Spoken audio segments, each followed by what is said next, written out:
oil and gas company. Kebetulan waktu itu dengan experience dan profilnya dan portofolionya dari Telkom University, saya ditempatkan di area-area pengeboran minyak. Salah satunya adalah British Petroleum. Jadi kebanyakan waktu saya dulu hidup di tengah laut, di pengeboran minyak lepas pantai, di offshore drilling rig. Jadi dari mulai British Petroleum, ConocoPhillips, Pertamina, Jarang, Mubadala Petroleum, kemudian Premier Oil itu di Natuna, dan itu membentuk saya karena komunikasi selalu dengan bule, karena mereka ini engineer-nya adalah bule semua, jadi terbentuklah pengalaman dan kerasnya di tengah laut, di mana saya harus bisa menjaga connectivity, artinya adalah menjaga layanan internet itu terdeliver dengan baik di stasiun pengeboran di rig ini. Gitu. Dari situ saya lanjut di Integrasis tahun 2019 akhir, kurang lebih 2020. Itu adalah perusahaan Spanyol di mana Integrasis adalah perusahaan yang fokus di uh, spektrum monitoring atau signal analisis, kemudian fokus di anti jamming, apalagi saat ini dengan adanya perang Ukraina dan Rusia. Kita support di radio frekuensi jammer atau di spektrum monitoringnya. Kemudian kita punya beberapa tools, semuanya software, beberapa tools untuk memonitor kapasiti satelit. Salah satunya ada Starlink dan kemudian satelit konvensional. Dan kita punya TTNC, Telemetry and Command Control. Kemudian kita ada designing network untuk satelit connectivity. Jadi dalam hal ini saya memberikan paparan dulu bahwa konteksnya akan ada di dunia satelit. Nanti penerapannya gimana? Mungkin saya akan cerita sedikit. Mungkin saya mulai sedikit dari profil Integrasis.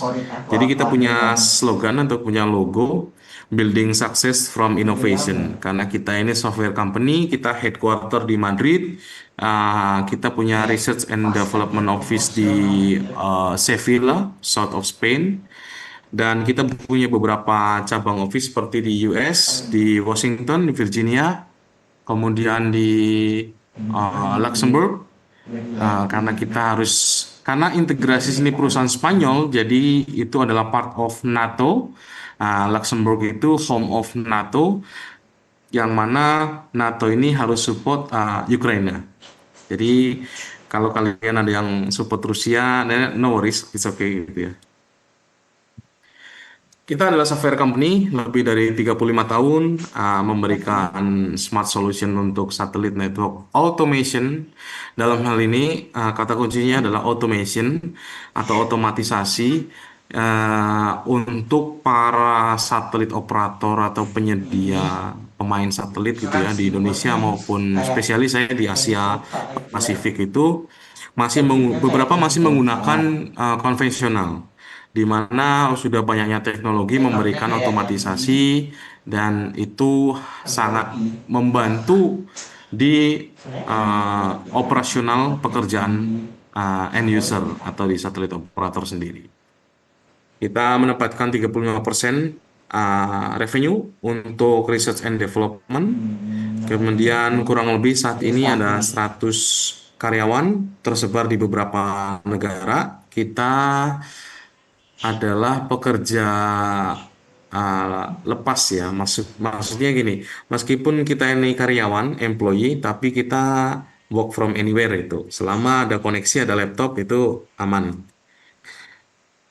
Selanjutnya adalah kita dapat 10 Innovation Award yang di mana setiap tahun ada event satelit terbesar di dunia itu terjadi di Washington, dan setiap tahun sejak 2020 itu saya join di sana. Kita buka booth, pameran, semua teknologi terbaru dari satelit akan dipamerkan di Satelit Show. Nah, itu biasa terjadi di antara bulan Maret 2002 terakhir 2024. Nah, besok 2025 maaf. Mungkin besok akan selalu terjadi di rentang waktu yang sama. Ini beberapa penghargaan yang Integrasis dapat selama ini. Salah satunya adalah Most Innovative Product of the Year. Mungkin bisa dilihat ya di sini. Yang paling penting di mungkin 5 tahun terakhir itu Government Mobile Innovation. Jadi kita punya aplikasi mobile untuk membantu satelit engineer instalasi ataupun melakukan commissioning terhadap networknya sendiri.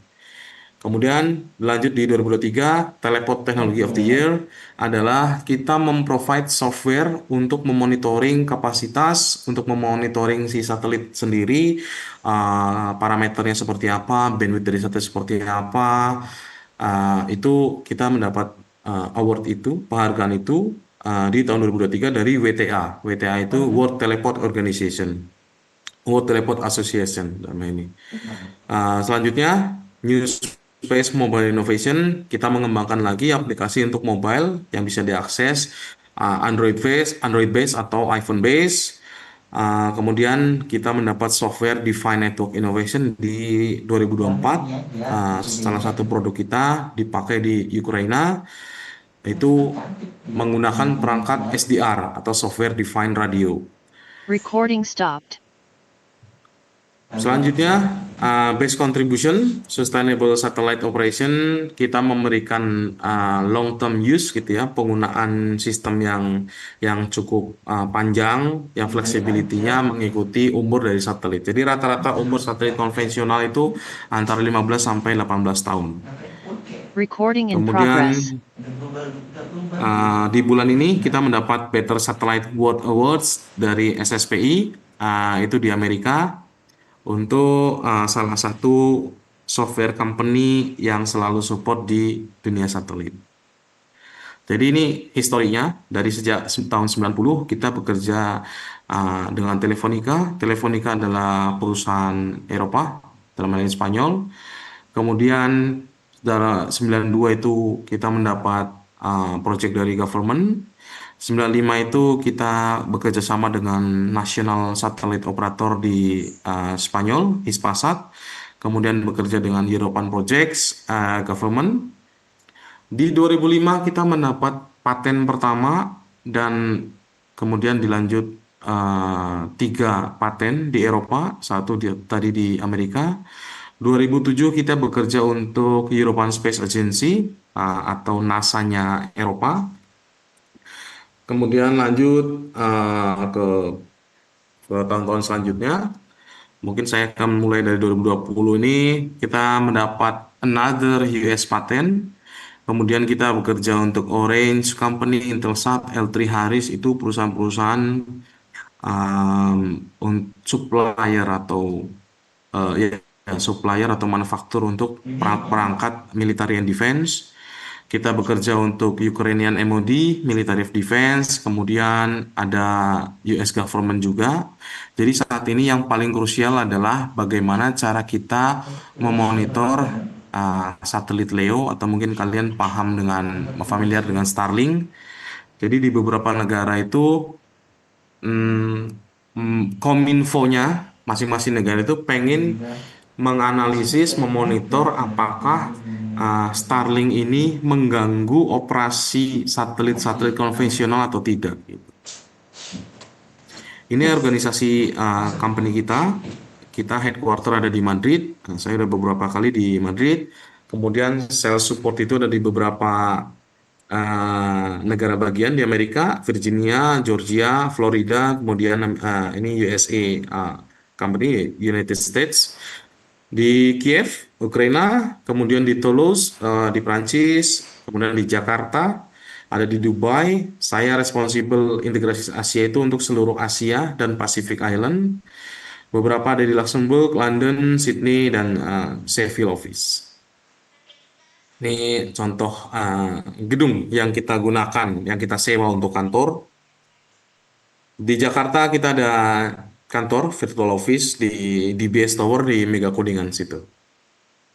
Ini customer kita rata-rata adalah satelit operator, satelit provider, pemain visa, perbankan, kemudian military and defense, atau pemerintah, atau murni swasta, itu tersebar dari Alaska sampai New Zealand, sampai ke Pacific Island sana. Nah, ini addressable market. Nah, tujuan marketnya itu bisa kemana aja sih? Kita bisa untuk defense, untuk pertahanan dan pemerintahan, oil and gas company, perusahaan migas, untuk aero itu untuk aircraft, untuk apa namanya connectivity di pesawat, broadcast and media seperti Trans TV, Transcorp gitu, ke MNC Group itu mereka juga pakai layanan kami. Broadband Enterprise Maritim, kita bekerja sama dengan TNI AL. Saat ini mereka udah menggunakan mungkin lebih dari 4 produk dari Integrasis. Earth Observation sekarang ini menjadi pembicaraan yang sangat seksi. Saya di beberapa konferensi mereka fokus di Earth Observation. Jadi mereka ingin mengobservasi bumi dari atas, dari satelit, di mana didukung oleh SAR, Synthetic Aperture Radar. Jadi satelitnya bisa mengcapture, bisa mengambil gambar, contohnya untuk illegal fishing seperti di Natuna. Kemudian untuk pengecekan misalkan military base musuh, katakanlah kalau misalkan kita lagi kondisi geopolitiknya lagi panas gitu dengan tetangga, kita bisa mau ngecek itu dengan satelit yang ada, kita capture nih armada musuh itu apa aja, kemudian dikarakterisasi objeknya apa aja seperti kapal selamnya, jenis kapal perangnya, kemudian helikopternya ada apa aja itu bisa kita capture dari satelit. Kemudian space situational and domain awareness.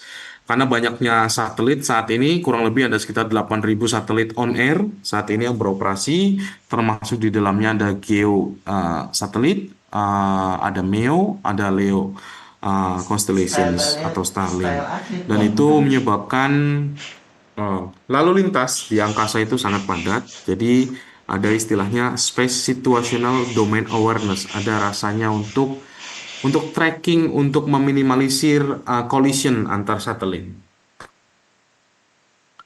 Ini partnernya dari Integrasis. Kita bekerja sama dengan US Space Force. Kita bekerja dengan iDirect, ST Engineering iDirect itu Singapore Telecom iDirect, salah satu platform penyedia modem satelit. L3 Harris itu fokus di defense. Kita bekerja sama dengan Hughes, Boeing, kemudian ada Optus, ini Telkomnya Australia. Kita beberapa dengan satelit operator seperti ACS, Intelsat, Measat, itu satelit operator asing. ACS itu Luxembourg, Measat itu Malaysia, kemudian Intelsat itu Amerika, ya banyak. Saya akan skip aja di ini karena cukup banyak. Ini kurang lebih contoh produk-produk di mana Integrasis itu adalah perusahaan software, jadi semua ini kita software base. Dari mulai bahasa pemrograman kurang lebih ada Java, kemudian kita ada pemodelan simulasi menggunakan MATLAB, itu sangat digunakan sekali. Kemudian ada kontainer seperti Docker, Kubernetes gitu untuk membangun. Jadi di belakang software yang kita jual katakan atau yang kita kita produksi ini itu di belakangnya itu bahasa-bahasa tersebut, bahasa pemrograman tersebut. Jadi verifiling itu adalah capacity management untuk memonitor kapasitas satelit, kemudian menyesuaikan apakah jika ada satelit baru ini dia sesuai atau enggak dengan regulasi ITU, International Telecom Union. Jadi setiap satelit baru yang mau luncur itu kita harus minta approval dari ITU Nah, bajunya gitu. kayak atlet lagi lah. LEORIC adalah hmm, regulatory. Jadi kurang Bukan lebih ini versi untuk atlet. regulatory atau mungkin bahasanya di Indonesia adalah Balmon itu paling monitoring atau Kominfo jika dia ingin melakukan manajemen konstelasi satelit. BIM budget adalah tools untuk mendesain network satelit. Bestpad itu add-onnya, aplikasi tambahan dari BIM budget untuk menyesuaikan mana nih pad yang paling bagus atau satelit parameter yang paling bagus yang harus di appointed Kopi dulu. dari kita. Kemudian ada Ngantuk Flagscape, nih. tadi capacity management, mungkin saya koreksi sedikit untuk penggunaannya untuk di satelit Ngantuk. operator. Kita mau Leo tidur. NMS ini untuk digunakan monitoring Starlink dan Nah, banyak ya, lagi. makanya kayak atlet lah. Ini yang paling seksi saat ini saya bilang itu Pakai atlet Orbisat lagi lah. adalah software defined network, software defined satellite itu ada di sini semua. Itu untuk mendetek, untuk nge-track objek yang ada di space, entah itu satelit, entah itu space debris. Space debris itu sampah satelit lah istilahnya, atau space object yang lain. Itu untuk nge-track dari bawah, dari bumi ke atas. Kalau Space Master itu untuk mengkarakterisasi. Jadi di balik sistem ini juga kita uh, karena saat ini eranya adalah AI dan machine learning. Ini mata kuliah saya nih dulu kebetulan artificial intelligence, kemudian machine learning untuk image processing. Jadi apa yang kita capture mungkin dalam berapa pixel, kan mungkin kalau kita zoom gambar sampai sedemikian rupa kan pecah itu gambarnya. Tapi dengan adanya AI dan ML untuk support image processing, jadi akan bisa terbentuk kembali seperti yang diharapkan. Sama untuk Earth Observation Master juga. Jadi kita mengkarakterisasi military object dari atas, dari satelit untuk mengcapture ke bumi sampai depth kurang lebih 3 sampai 5 meter. Jadi 3 sampai 5 meter di atas permukaan laut. Jadi kita bisa mengcapture dari atas meskipun mungkin secara spesifikasi kamera yang digunakan atau image-nya udah pecah pixelnya, tapi dengan adanya AI ML ini itu membantu image processing-nya menjadi terbentuk kembali dan mudah dikarakterisasi. Kemudian dia akan connect dengan databasing dari katakanlah Menteri Pertahanan. Untuk apa? Untuk mengkarakterisasi ini tipe submarine ini apa ya? Tipenya apa? Kemampuan dia apa? Berapa kecepatan dia? Jadi untuk mitigasi ketika misalkan amit-amitnya Indonesia di area medan perang, kita harus mengirimkan armada TNI Angkatan Laut, kita harus tahu dong musuh itu pakai katakanlah di sana alat tempurnya apa aja. Jadi kita tahu nih bisa antisipasi sebelumnya. Ya. Ini untuk geo interference characterization itu adalah telekomen, telemetri dan kontrol untuk membantu mengontrol pergerakan satelitnya.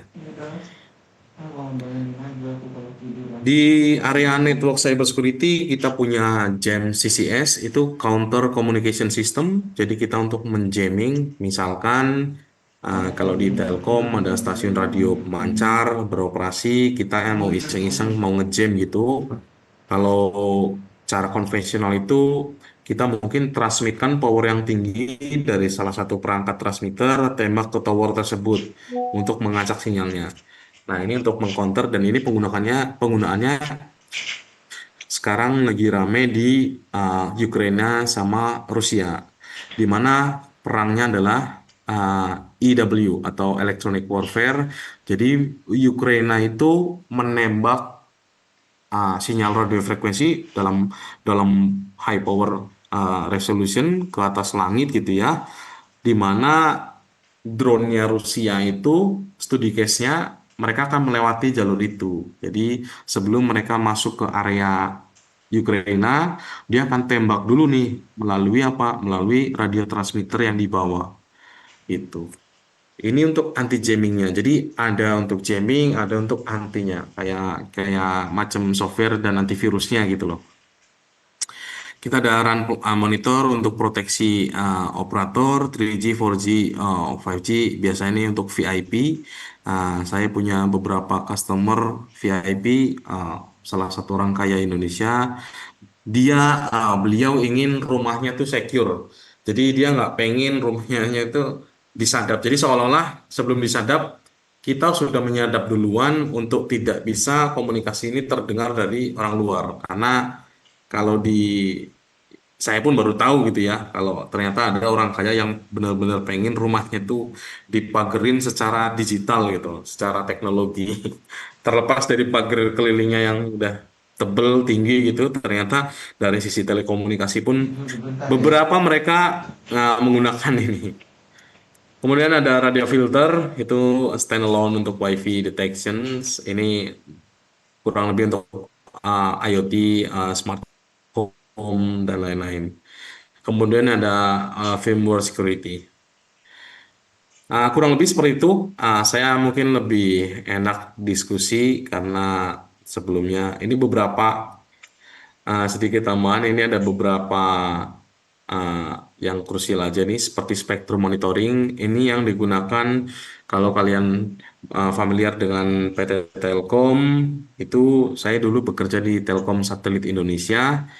Tugasnya adalah memonitor kapasitas satelit, berapa sih frekuensi yang digunakan, bandwidth-nya, kemudian powernya berapa. Jadi kita kan nggak boleh ketinggian, kalau ketinggian nanti nabrak satelit orang.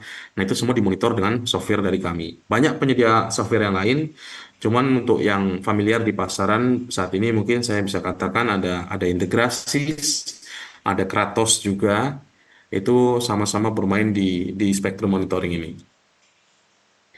Kemudian ada VectorSat, ini adalah signalan analisis intelligence, biasanya digunakan untuk military and defense atau um, untuk more advance gitu. Jadi seperti di Taiwan kemarin, bulan lalu saya di Taiwan 2 minggu, kita instalasi sistem ini. Jadi Taiwan itu kan nggak jelas ikutnya mau US atau milik Cina gitu. Sedangkan orangnya itu orang-orang Chinese di sana.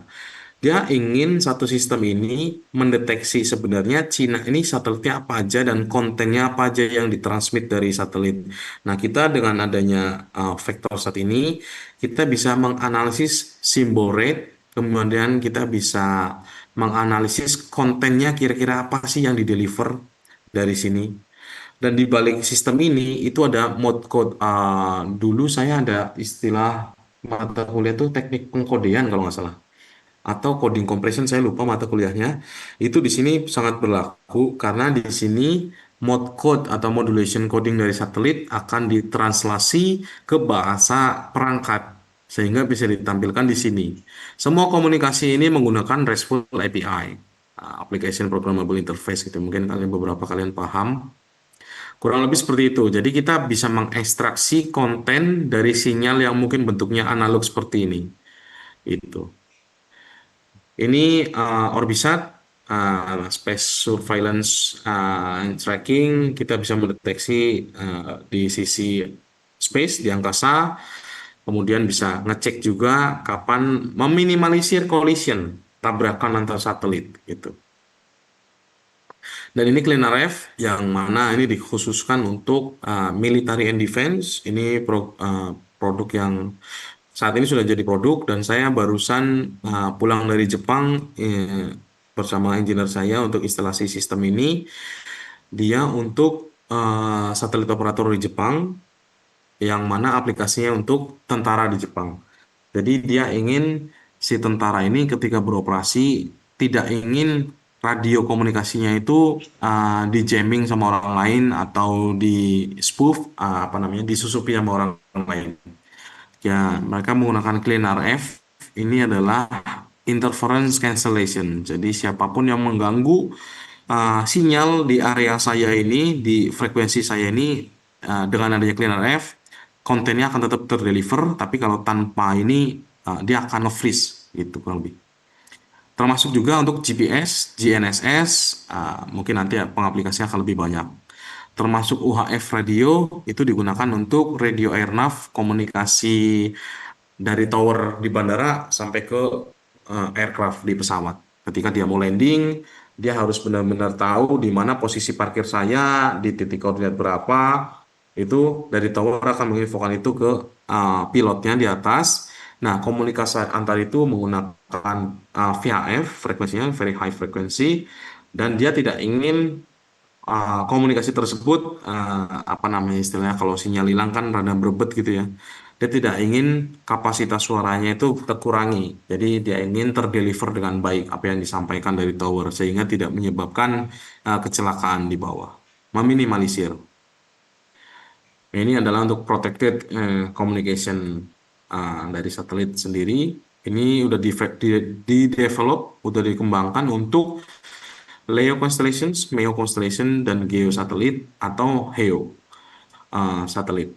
Jadi untuk space interference detection, space interference elimination, support untuk semua satelit saat ini. Terus enkripsinya di sini itu L1 enkripsi dengan jamming capability atau kemampuan untuk jammingnya. Kemudian ada satelit itu ground link-nya juga ketahuan gitu. Kurang lebih seperti itu. Nah, ini yang kita gunakan untuk intergeo. intergeo adalah kita bisa mengeolocate sumber dari interferensi itu. Mungkin sebagai gambaran, Telkom Satelit Indonesia punya stasiun bumi di Cibinong dan di Bogor. Ternyata ketika mereka bekerja sering mengalami interference nih di sinyal yang merah. Nah, di sini mereka ingin, karena di sini komunikasi ini sudah terganggu.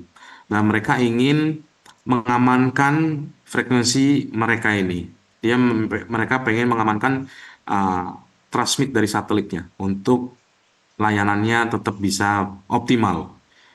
Dengan ini kita pengen tahu nih siapa nih sumber interface-nya ya. Kita bisa geolocate dengan metode uh, frequency difference on arrival, time difference on arrival. Jadi kita menggunakan algoritma, murni algoritma di sini perhitungan dengan akurasi kurang lebih radius 5 kilometer. Itu akan ketahuan di mana cross join-nya, kemudian kita bisa tahu titik sumber lokasinya di mana. Nah, sekali lagi, ini pengaplikasiannya untuk dunia di satelit point of view ya, karena saya bekerja di bidang satelit. Tapi untuk operator itu pun ada lagi. Biasanya mereka sudah bekerja sama dengan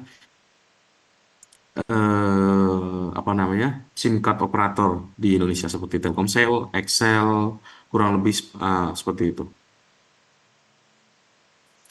Ini untuk Earth Observation Master itu bisa mengkarakterisasi objek di bawah. Ini katakanlah ini landasan Halim, ini aircraftnya adalah Boeing 737 atau Airbus berapa. Oh, dari atas nggak terlalu baik gambarnya.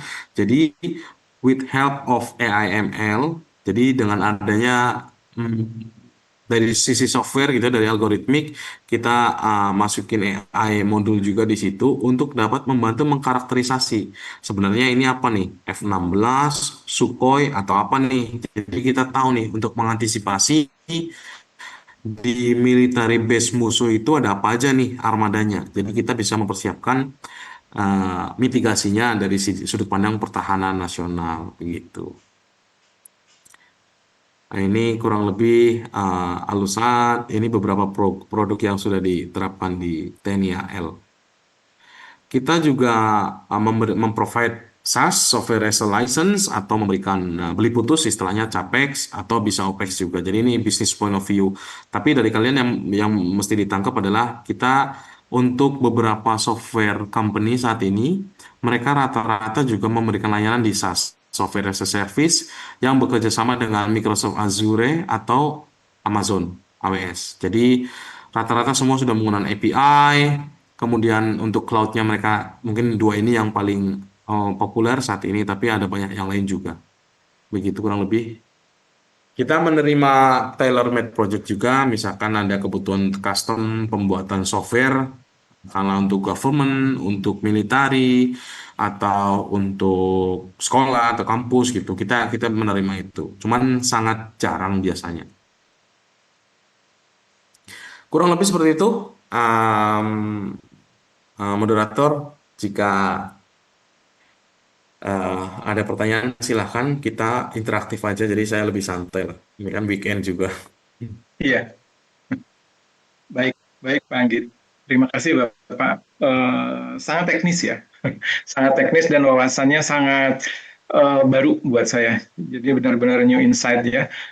Saya tawarkan dulu ke mahasiswa, apakah ada yang mau ditanyakan, terutama yang di AMS ya. Apakah ada yang mau ditanyakan ke beliaunya? Silakan. Silakan. Silakan, tidak? Belum ada, tidak ada. Oke, saya coba sederhanakan, Bapak. Sebentar, saya cek dulu. Pak Anggit, suara saya jelas ya, Pak? Aman. Oke deh, oke. Pak Anggit, berarti kalau misalnya saya coba sederhanakan, yang teknis tadi berarti skopnya skop di satelit ya, Pak? Ya, jadi Oke. aplikasi dari software katakanlah yang saya pelajari kurang lebih gitu di Telkom dulu masih sangat berkorelasi dengan dunia satelit. Terutama kami bermain di algoritmik itu ada MATLAB untuk pemodelan simulasi, kemudian ada Python, ada C++, dan Java. Mostly Oke, aplikasi produknya juga di Java platform. oke, baik. Baik, terima kasih. Satu itu Bapak, berarti dari pembicaraan itu ada satu yang menurut saya nggak tahu apakah ini impian semua orang atau apakah saya saja begitu. Yang work from anywhere itu loh Pak. Apakah seperti Ya, itu? Ini benar-benar nggak tahu. Saya bermimpi ya. Sampai hari ini pun saya ideal sekali begitu ya zaman sekarang terus melakukan WFA terus ada take and give-nya ada segala rupa di belakangnya ada salary dan segala macam. Nah Bapak kita coba sederhanakan Bapak. Berarti posisi Bapak yang work from anywhere ini di Jakarta kah atau di suatu lokasinya di mana Bapak?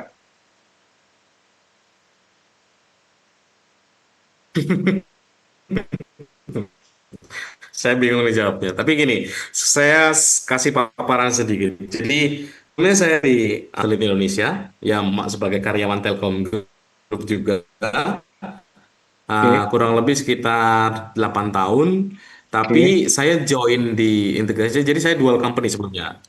Saya running dual company, kerja di dua perusahaan, satu Telkom, satu di Spanyol gitu. Karena dengan oke. ada perbedaan waktu, kebetulan waktu itu adalah COVID, jadi saya memanfaatkan kondisi itu. Jadi aji mumpungnya di situ. Dan uh, saya frequently apa namanya, sering visit ke luar negeri, business trip itu, masuk ke kantor-kantor customer, perusahaan asing, klien gitu ya. Rata-rata mereka memang kalau di luar negeri sudah work from anywhere ya. Jadi ibaratnya gini, lu nggak peduli deh mau dimanapun selama lu progres, kerjaannya masuk, dan ibaratnya projectnya goal, no issue gitu. Kalau bagi orang luar negeri, hal itu adalah udah bukan hal yang ini lagi ya. Karena satu, mereka meminimalisir cost untuk katakanlah sewa, apa namanya, room, sewa gedung. Kemudian dua, operasional listrik. Mungkin kalau saya pernah ke kantor Google di sini Jakarta, ada kantinnya kita bisa, let's say, biasanya cost atau budget untuk makan itu dalam satu hari 50 juta.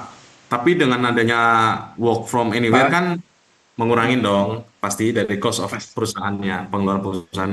Jadi sangat banyak deh kalau kalau di luar negeri. Tapi memang di Indonesia sangat sangat tidak umum. Iya, Sangat tidak. iya. Sangat tidak umum dan merupakan impian saya pribadi ya. Bisa Ya. melakukan itu mimpi lah begitu ya, mimpi dan apakah bisa atau tidak mungkin bercermin dari kemarin pandemi seperti itu ya. Oke, it's okay lah, nggak jadi masalah itu kita jalani saja. Pak, kemudian Bapak, sebentar dulu, saya tawarkan dulu ke mahasiswa. Adakah yang mau bertanya atau konfirmasi, terutama yang berhubungan dengan LMS, resumenya? Tidak ada? Tidak ada, oke sayang waktu nih. Pak, Starlink lagi heboh nih Pak. Hmm. Starlink sedang heboh, begitu. Kemudian Pak, jika kita coba pemetaan atau katakanlah ada bocoran dari Bapak, proses bisnis Bapak mengenai Starlink dengan katakanlah kita punya ada yang Telkomsel, ada Indosat, ada Excel dan lain-lain. Ini bagaimana nanti posisinya Bapak? Ini sementara kan Starlink sudah masuk ya. Dari bagaimana nih pemetaan bisnis ke depannya? Apakah bertahan atau tidak? Atau bagaimana? Ataukah merger atau gimana? Kalau ada bocoran, wah ini jadi bisa penelitian nih Pak. Begitu Bapak. Silakan Bapak. Wah, ini informasi mahal nih kalau di share nih. Jadi gini, Starlink itu keren. Itu state of the art-nya teknologi satelit dan teknologi antena saat ini. Dulu kalau kalian familiar dengan antena parabola yang di atas ATM, mungkin di ATM depan Politeknik Telkom masih ada apa enggak? Itu ada antena parabola.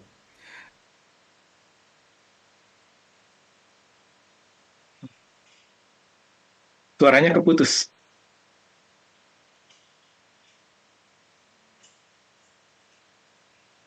Suaranya terputus. Halo, cek, aman? Nah, ada. Sekarang ada. Oh, oke. Sorry, sorry. Ya, mungkin kalau kalian familiar dengan antena parabola di atas ATM Politeknik Telkom dulu, kita biasa nongkrong di situ. Itu kan connect ke satelit tuh parabolanya, connect ke atas, turun katakanlah di Jakarta di Ragunan, di hubnya BRI. Nah, baru kalian bisa ngambil duit. Ketika kalian masukin ATM, ngambil duit 100.000 dulu, keluar duit itu transaksinya sekian detik dari BRI Ragunan, kirim data balik, oke, ATM-nya Anggit Tulandoro keluar 100.000, keluar. Nah, itu Hmm. komunikasi itu konvensional. Dan antenanya masih yang besar, 1,8 meter, bentuknya parabolik gitu. Tapi dengan adanya ESA terminal, itu electronic beam steering gitu ya. Sekarang antena itu flat panel, modelnya seukuran laptop, ditendang aja colokan listrik udah jadi, udah nyala gitu. Dengan bandwidth yang luar biasa besarnya, itu challenging bagi pemain satelit seperti Telkom, ABS, SES, banyak satelit operator yang terancam. Saya selalu diundang jadi pembicara juga di beberapa negara. Biasanya kemarin baru balik dari Taiwan, kebetulan itu selalu Starlink itu menjadi isu. Isunya adalah istilahnya gini. Kita tahu bahwa Elon Musk ini orang kaya. Dia nggak bisa diatur tuh. Percaya sama saya. Jadi Elon Musk ini nggak bisa diatur. Dia mau ngapain itu udah terserah soalnya. Nah, yang jadi concern adalah bagaimana kita orang-orang satelit lama nih konvensional, kita bergandengan tangan, kita membuat satu regulasi atau membuat satu kesepakatan bahwa oke, silahkan lu mau luncurin karena lu yang punya duit nih teknologi baru atau apapun, tapi tolong dong pemain lamanya ini tetap dong dapat jatah gitu dari business point of view. Kalau di Amerika sana dari satelit, dari HP ini sekarang dia udah bisa langsung telepon. Tapi kalau di beberapa negara Asia Eropa masih belum. Karena itu satu sangat mahal, dan kedua juga aplikasinya untuk apa juga kalau di Indonesia gitu. Dan saingannya adalah kalau Pak Priyadi tadi mengkomparasinya dengan operator seluler, mungkin dalam hal ini Starlink sebagai backbone-nya Telkomsel sudah beberapa digunakan di Telkom Satelit Indonesia, seperti kurang lebih gitu. Beberapa teman saya yang bekerja di Telkom Satelit Indonesia itu mereka menyediakan layanan Starlink juga, tapi untuk connectivity-nya internet. Jadi sebenarnya untuk telepon GSM kalau di kita masih sangat dibutuhkan. Ya, yang tapi sorry, bahasanya gimana ya? Hanya kebutuhan internet itu semakin nambah. Kebutuhan internet semakin ke sini menjadi kebutuhan pokok. Setiap orang bergantung dengan internet, sehingga penyedia bandwidth satelit itu saat ini sudah sangat banyak. Nah, urusannya adalah harga itu ya semakin banyak demand, semua bersaing, harganya turun akhirnya gitu. Itu maksud saya Pak, nanti larinya ke sana. Saya sebagai konsumen begitu kan biasa harusnya konsumen yang seperti saya mencari yang murah Pak dengan bandwidth yang cepat gitu. Seperti itu. Ya. Dengan itu kalau di Indonesia, karena kita tidak pernah tahu data atau security dari Starlink ini seperti apa. Starlink itu saat ini sampai hari ini saya pun tidak pernah bisa melihat jatuhnya data itu kemana. Jadi Hmm. untuk komunikasi pertahanan, katakanlah militer, TNI AL, TNI AD, TNI AU itu tidak boleh menggunakan Starlink untuk komunikasi data. Karena Oh, untuk oke. meminimalisir spoofing atau pencurian data atau orang lain akan atau para hacker ini akan menyelinap gitu, mencari informasi apa yang dibicarakan di Indonesia sih terkait defense and military gitu. Makanya kita bikin regulasi. Oke, Starlink boleh, tapi untuk apa? Layanannya internet di pelosok atau di sekolah atau apapun itu. Tapi tidak untuk bagian di intelligence dan lain-lain. Ah, baik. Baik, berarti kesimpulannya masih tetap akan terjaga terus begitu ya. Jadi walaupun ada Starlink, saya sebut saja ya, Telkomsel, Indosat, Excel, dan lain-lain itu tetap jalan begitu ya. Paralel dan Starlink pun jalan dengan katakanlah pangsa pasar tertentu yang sudah dibatasi oleh suatu regulasi. Begitu ya, Pak? Betul, betul. Oke, oke Bapak. Stop sampai situ. Pak, saya nanya lagi, ini sangat menarik bagi saya. Siap. Mungkin nanti mahasiswa bisa menjawab di resume yang akan dikoleksikan mereka ke prodinya, begitu. Tadi ada beberapa software, Bapak. Ada beberapa software, saya sama sekali belum pernah dengar, baru dari Bapak. Saya pun hanya sampai hari ini yang pernah saya pakai, yang tadi Bapak sebutkan, sebatas Java, MATLAB, Python begitu. Sampai hari ini saya sedang asik begitu ya dengan si Python ini. Nah Pak, katakanlah teman-teman atau mahasiswa di RPL ini, Pak, dengan tadi yang saya sebutkan beberapa software yang mungkin familiar juga sampai hari ini mereka fokus kemana, Pak? Agar misalnya katakanlah ada suatu apa ya, lowongan atau apa begitu ya yang bisa ditembus untuk mereka berkarir seperti Bapak nih, Pak. Bagaimana, Pak? Apa nih yang harus dipersiapkan, terutama yang berhubungan dengan software-software yang tadi menurut saya baru dengar, oh ada software ini, untuk ada software ini untuk itu dan seterusnya. Ini apa, Pak, yang harus dipersiapkan, Pak? Terutama anak-anak RPL ini, Bapak. Demikian, Pak. Gimana, Pak? Mohon Satu, arahan, Pak. satu mental. Hmm. Yang kedua bahasa. Hmm. Jadi ini kejadian juga terus terang aja di company kami dan ada company rekan kami di apa namanya di Jerman. Jadi satu mental dan dua bahasa. Maksudnya adalah mental kalian tetap harus pede apa yang mau bisa yang bisa kalian kerjakan, apa yang bisa kalian presentasikan, apa yang bisa kalian paparkan, utarakan. Ini loh portofolioku, ini yang bisa saya kerjakan dan kalian pede untuk mengerjakannya. Do it 100%.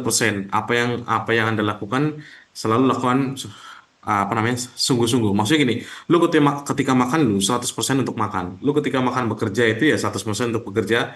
Lu ketika liburan tuh 100% liburan full. Kalau saya sedikit banyak juga udah terkontaminasi dengan budaya barat ya. Maksudnya gini, ketika ini bagianku, aku bagian finance misalkan hanya untuk pembayaran, saya hanya akan ngurus pembayaran. Saya nggak akan ngurus misalkan, bro minta tolong dong, yang ini bantuin dong, nggak bisa, bukan scoop saya. Itu kalau di luar negeri yang begitu kental ya. Jadi jangan, kalau kalian baperan istilahnya mungkin ya, no hard feeling itu loh. Kalau omongannya, misalkan saya dengan Pak Priyadi ini, Bapak lagi ngerjain apa, Pak minta tolong dong saya nih, nanggung nih ada dikit gitu. Oh nggak bisa, itu bukan kerjaan saya gitu. Pasti akan ditolak begitu. Jadi pertama mental, kedua bahasa. Bahasa dalam hal ini adalah kalau kalian pinter ngoding, bisa kerja di MATLAB, bisa bekerja di API-nya, bisa di Python, bisa di Java, tapi kalian nggak bisa ngomong, percuma. Satu itu. Yang kedua, kalian pinter ngomong, tapi kalau pas ditanya harus mentranslate. Kebetulan saya kalau bahasa Spanyol kan bahasa Latin ya. Jadi bahasa pemrograman ketika lu buka di Notepad itu bahasanya bahasa Latin, bukan bahasa Inggris gitu. Itu ada challenging juga waktu itu. Ternyata ada istilah dulu dari Bu Iza, dosen saya dulu. Jadi bahasa pemrograman itu sebenarnya kalau kita tulis dengan bahasa Jawa pun sebenarnya jadi apa yang kita terapkan di situ. Cuman ya ada standarisasinya lah, kurang lebih seperti itu. Itu. Baik. Pertama sih Baik. makanya tadi bilang saya bahasa karena beberapa saya temukan gitu ya, orang dengan capability untuk bisa speaking bahasa Inggris mungkin setengah atau dia nggak terlalu bagus gitu ya, tapi dia pede loh menyampaikannya. Itu poin plus daripada udah nggak bisa ngomong, nggak bisa presentasi atau nggak bisa memaparkan juga, itu lebih kacau lagi. Cuma Ya. setidaknya confident. Cuman dia tetap jangan, istilahnya jangan nol banget gitu loh. Anda juga harus tahu minimal basic-basicnya lah. Jadi ketika kita ngomong, at least mudeng nih konteksnya di mana. Gitu. Oke, oke, oke, ketangkap maksudnya, arahnya kemana. Eh, oke, itu sudah poinnya. Rasanya anak-anak yang sedang hadir hari ini di RPL ini, poin-poin tadi sih mudah-mudahan bisa apa ya, kalau bahasa saya diulik ya, itu bisa ke arah sana. Pak, saya coba sederhanakan, ini pertanyaan terakhir dan saya coba sederhanakan, Pak. Eh, dengan tetap tadi, Pak, mimpi saya bisa melakukan WFH, work from anywhere dan seterusnya, itu mimpi pekerjaan saya, bekerja ingin seperti itu tuh mimpi ya. Seperti itu sampai hari ini. Nah, yang jadi saya coba sederhanakan begini, Pak. Jika misalnya ya, Pak, yang berhubungan, yang berinteraksi langsung, Pak, dengan unit Bapak, unit apa begitu ya. Jadi di dalam proses bisnis yang entitasnya atau aktornya atau pelaku di dalam sistem tersebut yang berinteraksi langsung dengan Bapak, apa nih, Pak? Karena tadi kan teknis sekali, Pak. Kemana, terus ada di mana, yang satu di negara mana, yang satu di negara mana. Nah, saya coba sederhanakan begini. apa sih Pak, atau di dalam proses bisnis Bapak itu, katakanlah ada entitas, ada aktor, atau ada pelaku yang berinteraksi langsung dengan Bapak itu apa saja Pak, dan seperti apa? Demikian Pak, sebagai penutup ini Pak dari saya. Oh, jadi saya biasanya langsung diskusi dengan C-level, entah itu CDO, direktur bisnis, direktur utama. Kemudian karena kontak person saya, misalkan ini, saya datang ke Telkom itu, yang akan saya temui umumnya adalah minimal VP development atau di direktur bisnis akan ngobrol. Oh, ada kebutuhan ini. Baru kita ngobrol turun ke bawah. Ada kebutuhan apa aja kita uli, kita catat, dan kita meeting bareng. Jadi dari mulai PIC di ujung itu levelnya macam-macam, dari mulai C-level, dari engineering, untuk more Oke. depth, apa namanya, discussion ya, apa namanya, diskusi lebih dalamnya itu nantinya pasti dengan tim operasi gitu katakanlah, tim dapur. Tapi ya untuk kontak pertama pasti akan di level atas dulu. Karena biasanya saya ketemu itu kan di konferensi internasional. Nah, orang-orang yang datang itu kan pasti orang-orang let's say ya VP atau direktur levelnya itu. Nah, dari situ kita bertukar kartu nama, kemudian diskusi di email, ada kebutuhan apa. Nah, setelah itu kita masak istilahnya requirement tadi, persyaratan-persyaratan tadi, syarat-syarat tadi kita godok nih di dapur kita nih. Oke, kita ngobrol dengan engineer, dengan developer kita, orang-orang software kita di belakang. Jadi ketika kita mau meeting, nih ada kebutuhan fitur ini harus keluar, fitur yang ini dihilangkan, parameter ini kalau bisa ini. Jadi gitu. Jadi apapun kebutuhannya kita akan masak langsung di dapur istilahnya. Semua itu bahasanya bahasa bisnis atau marketing gitu ya. Harus bisa langsung Ya. ditranslate kebutuhan lu apa, secara teknis seperti apa, nanti ditranslasikan ke program seperti apa itu harus harus lurus, harus inline gitu loh. Nah, kendalanya itu yang saya temuin biasanya komunikasi antara depan, antar, karena gini, term sales di Indonesia dan di luar itu kan beda ya. Kalau mohon maaf sekali, mohon maaf di sebelumnya, no offense gitu ya. Cuma kalau di Indonesia, let's say, lu kalau mau jualan itu, uh, contohnya deh, kita datang ke dealer mobil gitu kan, yang kita lihat pasti cantik. Ya, sorry itu saya ya, maksudnya cantik dengan presisi baju yang seperti itu gitu ya. Maksudnya saya gunakan bahasa yang nggak bagus ya. Cuman kalau di luar negeri nggak ada begitu. Yang saya pengalaman kemana-mana gitu ya, oke lah ada satu dua, tapi ya akhirnya yang menguasai produk, yang menguasai knowledge terkait barang lu apa ya itu yang akan ditaruh di depan gitu. Nanti ada customer datang, Bapak minta, saya mau beli mobil nih, cuman fiturnya apa aja Mas? Tolong jelasin dong. Nah, itu yang bisa menjelaskan satu poinnya, kemudian dapat order gitu. Nah, itulah yang digunakan. Saya kemana-mana ketemu dengan sales director itu rata-rata orang tua. Jadi kalau di luar negeri nih ada kebalik nih, ah, analoginya nih. Kalau di luar negeri yang jadi sales itu orang-orang tua yang diambil relasi koneksinya dengan perusahaan-perusahaan lain gitu. Kalau di Indonesia yang seksi mungkin istilahnya gitu. Mungkin istilahnya gitu. Nah, kita nggak usah ngomongin ini ya. Cuman ada memang mungkin kita ada budaya ketimuran atau apapun terkait, atau mungkin di Indonesia masih ada seleksi dari HR yang mana masih ditanya umur lu berapa, minimum requirement-nya, kualifikasinya minimal SMA atau sederajat ini tuh. Di luar negeri nggak kepake. Lu Ya, ya, lulusan ya. SD, kalau lu bisa ngerjain Python selesai masalah gitu. Iya, setuju. Oke, oke, oke, oke. Eh, ini suaranya keputus lagi. Apakah Oh, cek, masuk. cek, cek, cek, Cek. Masuk. cek. Ada. Oke, oke. Eh, oke, sebelum saya ini kan sayang waktu soalnya ya. Menurut saya sangat berharga, wawasan banyak ini, banyak wawasan baru ya, benar-benar new insight buat saya dan mungkin buat prodi RPL ya, seperti apa nanti software-software yang tadi disebutkan oleh Bapak. begitu.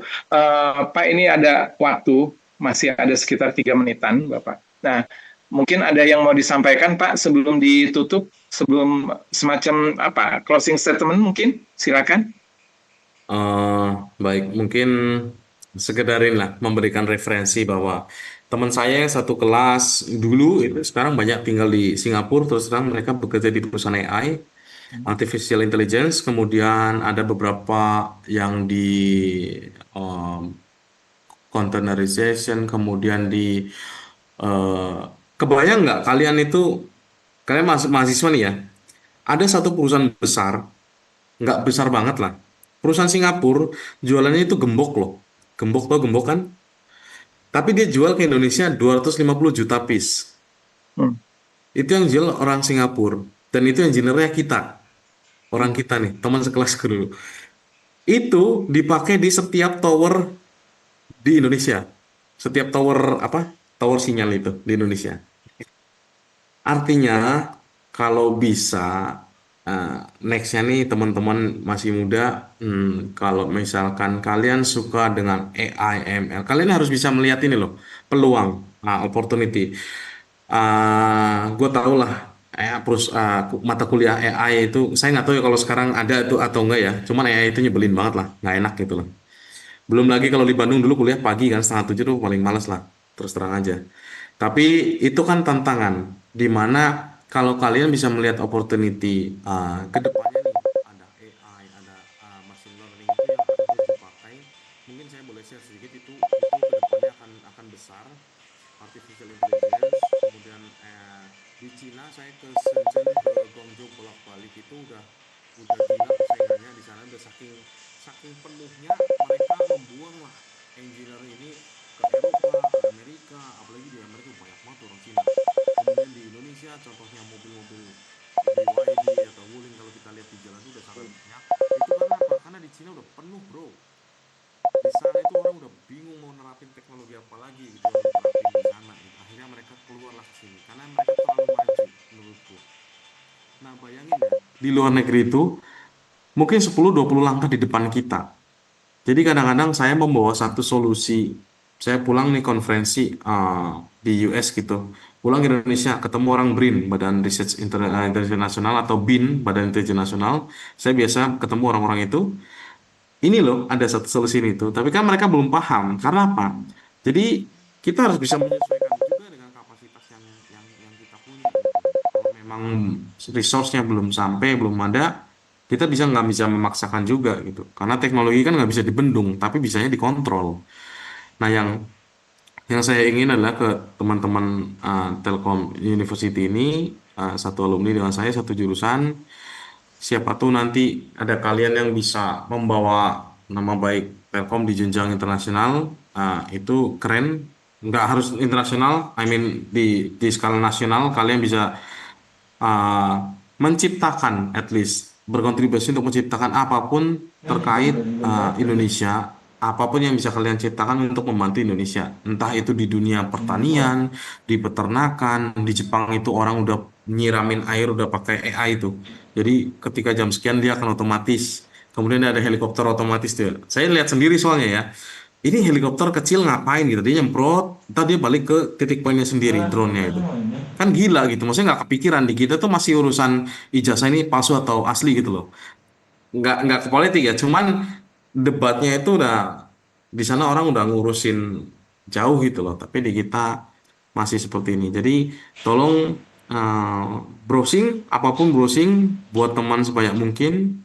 Komunikasi dengan kampus lain itu perlu juga. Kadang-kadang kita ketemu, alumni Bandung juga bro, ketemu waktu di Spanyol itu saya sering ketemu, ITB itu biasanya. Jadi, uh, fokus pada apa yang pengen dipelajari. Kalau misalkan kalian nggak suka AI, nggak suka ini, misalkan ada di scope lain, fokuslah di situ. Nggak selalu jurusan ini nanti kerjanya di sini, nggak kok. Saya pun sebenarnya, nggak ada urusan gitu. Ini kan sebenarnya telekomunikasi. Cuman ada basicnya dulu karena di SMK Telkom dulu saya, adalah sedikit itu ilmu yang bisa dibawa ke sini itu. Tapi di combine dan di enhance ya, di apa namanya?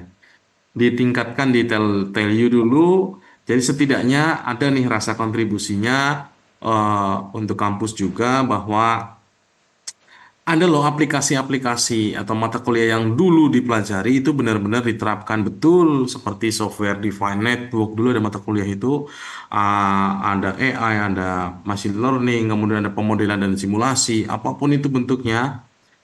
At least jika kalian tahu sintaks, contohnya sintaks simpelnya aja deh. Biasanya perusahaan akan appreciate itu dan kerennya kalau di luar negeri sekecil apapun kalian itu dihargain. Maksudnya gini, kalau di Indonesia nih kadang-kadang ketemu bos ini kalau bener nggak diakuin salah dikemplang apalagi gitu loh. Bener nggak thank you atau apa apa. Tapi kalau di luar negeri nggak sekecil apapun dia akan thank you very much ya, ini gitu. Jadi tetap tetap ini aja apa namanya tetap lapar eh, untuk mencari informasi sih menurut saya. Jadi kalian bisa fokus di manapun, tapi tetap lapar untuk cari info bahwa oke, gue pengen belajar ini deh, setidaknya nggak nggak sampai depth nggak apa-apa deh, tapi at least saya tahu nih konsepnya gimana, konteksnya gimana, aplikasi nantinya seperti apa, gitu. Kan nggak kebayang ada orang jualan gembok 250 juta unit dibuangnya di Indonesia untuk negara Indonesia, manufakturnya Cina, yang ngerjain siapa orang kita, kan gila. Terima nggak? Nggak terima saya kalau jadi Pak Prabowo. Kenapa nggak dimanufaktur di Indonesia aja? Kan gitu. Ya, Maksudnya untuk ya, ya. untuk kesejahteraan Indonesia juga kan? Kan lucunya gitu sekarang. Oke, oke. Baik. Banyak masukan, banyak usulan, banyak apa ya ide-ide, banyak pendapat ya dari Bapak yang menurut saya memang sedang terjadi ya hari ini. Tadi kalau saya coba cerna begitu, jadi katakanlah ada yang katakanlah kuliah di mana tapi bekerja di sebelah mana.